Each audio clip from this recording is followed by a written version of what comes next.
Избора да постъпите в академията не е избор на професия, избор на съдба. И вие ще се убедите в това. Предстои ви много дълъг път, надявам се, професионален.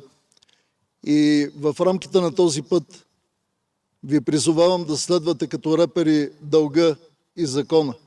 Те винаги ще ви заведат в правилната посока. Очакванията на българското общество за справедливост и законност са големи. И от нас всички зависи дали ще отговорим на тези очаквания и дали ще повишим авторитета на Министерството и неговите служители или ще направим обратното. В тази борба за повишаване на авторитета и доверието в институцията всеки един е важен.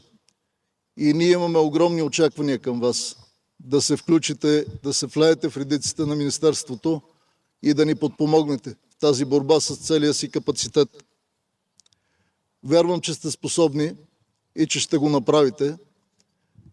Преди всичко апелирам да пазите здравето и живота си, защото само тогава може да пазите здравето и живота на останалите.